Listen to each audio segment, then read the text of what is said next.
Assalamualaikum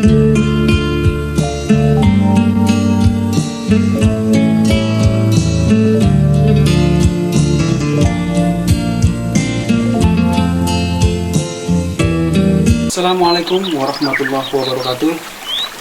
Para siswa sekalian, kelas 9 SMP Negeri Pelabuhan yang saya banggakan, mudah-mudahan hari ini kalian dalam keadaan sehat walafiat. Hari ini kita akan membahas materi pembelajaran bab yang pertama tentang meyakini hari akhir dan mengakhiri kebiasaan buruk. Di sini kita akan menjelaskan bagaimana perjalanan manusia setelah terjadinya hari kiamat dan apa hikmah yang terkandung di dalamnya. Para siswa sekalian, coba kita renungkan seorang petani yang menanam berbagai jenis tanaman. Ada yang menanam tomat, ada yang menanam timun, padi. Apa yang mereka hasilkan? Pasti mereka akan menghasilkan apa yang mereka tanam. Tanam padi akan menghasilkan padi, panen jagung akan menghasilkan buah jagung, panen tomat akan memanen tomat. Begitu juga dengan yang lain. Begitu juga dengan kehidupan di akhirat. Kita diperintahkan untuk menanam kebaikan sebanyak-banyaknya, agar di akhirat bisa memanen pahala kebaikan itu. Itu sesuai dengan pesan Rasulullah SAW bahwa kehidupan dunia adalah ladang untuk menanam kebaikan.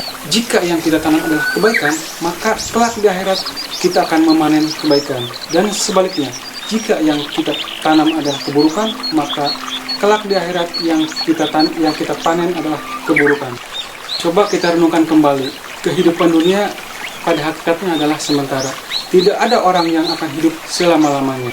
Sayang sekali jika kesempatan yang tidak lama ini tidak dimanfaatkan dengan sebaik-baiknya untuk mencari bekal kehidupan akhirat. Banyak sekali orang yang menunda-nunda untuk beramal baik dengan alasan masih banyak waktu. Para remaja dan para pemuda menghabiskan waktunya untuk bersenang-senang dan berpoya-poya. Mereka lupa akan kematian yang dapat datang secara tiba-tiba. Begitu kematian datang, habislah kesempatan untuk menanam kebaikan. Oleh karena itu, janganlah buang waktu lagi. Marilah berbuat amal kebaikan dan hentikanlah berbuat keburukan untuk menggapai kehidupan akhirat yang lebih baik. Anak-anakku sekalian yang Bapak cintai, kita selaku umat Islam wajib meyakini akan datangnya hari akhir, karena hari akhir termasuk ke dalam rukun iman yang kelima. Allah berfirman di dalam surat Al-Hajj yang berbunyi, وَأَنَّ السَّاعَةَ آتِيَةٌ لَا رَيْبَ فِيهَا وَأَنَّ اللَّهَ يَبْعَثُ مَنْ فِي الْقُبُورِ. Selanjutnya, apa pengertian dari hari akhir dan bagaimana kejadian-kejadian setelahnya? Berikut akan saya berikan penjelasannya. Hari akhir adalah seluruh alam semesta termasuk dunia dan segala isinya akan mengalami kehancuran. Jadi, beriman kepada hari akhir berarti meyakini dengan sepenuh hati bahwa seluruh alam termasuk dunia dan segala isinya akan mengalami kehancuran.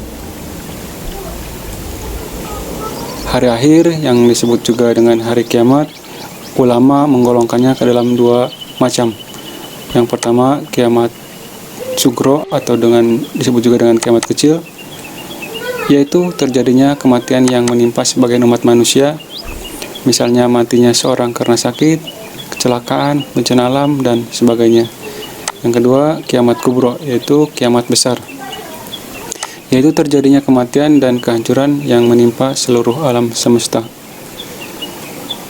Kejadian kiamat kubro mengalami dua fase. Yang pertama, malaikat Israfil meniup sangkakala untuk yang pertama kali. Semua makhluk akan mati kecuali yang dikehendaki hidup oleh Allah Subhanahu wa taala. Tertuang dalam Quran surat Az-Zumar ayat 68. Yang kedua, langit menjadi terpecah belah. Itu tertuang dalam Quran surat Al-Muzammil ayat 18. Kemudian, kejadian-kejadian yang dialami manusia setelah terjadinya hari kiamat. Yang pertama, manusia dimasukkan ke alam barzah atau yaumul barzah, atau yang sering kita sebut dengan alam kubur. Alam kubur merupakan pintu gerbang menuju akhirat atau batas antara alam dunia dan alam akhirat. Di dalam kubur, manusia akan bertemu, ditanyai dan diperiksa oleh malaikat Munkar dan Nakir tentang segala amal perbuatannya ketika menjalani kehidupan di dunia. Yang berikutnya, Yaumul Ba'as. Yaumul Ba'as adalah hari dibangkitkannya manusia dari alam kubur untuk diarahkan menuju ke padang mahsyar. Kebangkitan manusia ini akan terjadi setelah ditiupkan sangkakala yang kedua oleh malaikat Israfil. Yang selanjutnya Yaumul Hasyr atau Yaumul Mahsyar, yaitu hari dikumpulkannya seluruh manusia yang telah dibangkitkan dari kuburnya di sebuah padang yang sangat luas bernama Padang Mahsyar. Manusia menerima catatan amalnya selama hidup di dunia, baik amal yang buruk maupun amal yang baik. Yang selanjutnya manusia akan mengalami namanya Yaumul Mizan dan Yaumul Hisab, di mana manusia akan ditimbang dan dihitung segala amal perbuatannya, yang baik dan yang buruk.